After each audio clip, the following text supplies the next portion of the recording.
போலே அழகு மாறாவாதாடி ஓடு மாறா யானை போலே அழகு மாறாவாதாடி ஓடு மாறா அவர் கூட போலே பதுங்கி வாரா புடி பாட்டல் மாயு வாரா ஓடு போலே பதுக்கு மாறா புடி பாட்டல் மாயு வாரா திருக்கை போலே போலே ஈடு வாரா ஈடு வாரா செல்ல பிள்ளை பிள்ளைய குலதை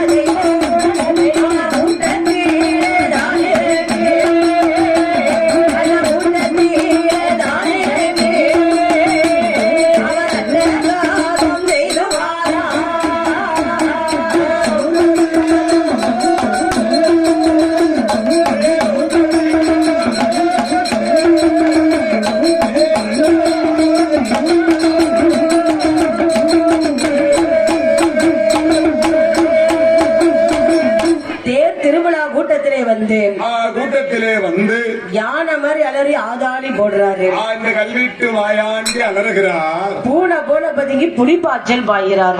புலிப்பாய்ச்சல் பாய்கின்றார். அப்படி சிறுத்த போல செய்கிறாரு.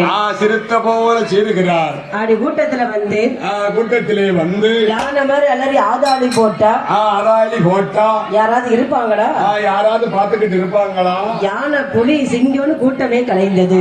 கூட்டமே கலைகிறது.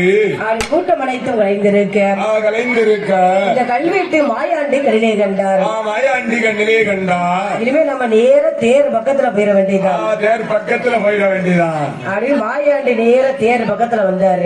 தேர் பக்கத்துக்கு வருகிறார். நாமளும் வந்ததுல இருந்தே பாத்துட்டு இருக்கோம். நாமளும் வந்து பாத்துக்கிட்டு இருக்கோம். இந்த பூசாரி அம்மனுக்கு மட்டும் தேங்காய் பழம் உடைச்சிட்டு இருக்காரு.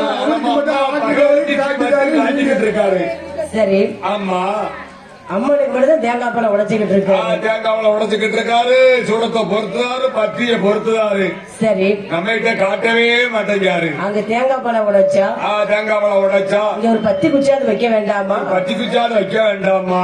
அதனால முதல்ல இந்த பூசாரிய வச்சு பார்க்க கூடாது. இந்த பூசாரிய ஒரு கை பார்க்கணும். பூசாரி மேல கைய வச்சிட வேண்டியதான். இந்த பூசாரி மேல கை வச்சா ஈவார் நமக்கு ஒரு வழியா கிடைக்கும். சரி, ஆமா, ஒரு கை வச்சிட வேண்டியதான். அப்படின்னு மாயாண்டி பார்த்தார். நேர தேர் பக்கத்துல வந்து அவர் அங்க என்ன செய்கின்றார்? இந்த கல்வீட்டு மாயாண்டி என்னமா செய்கிறார்?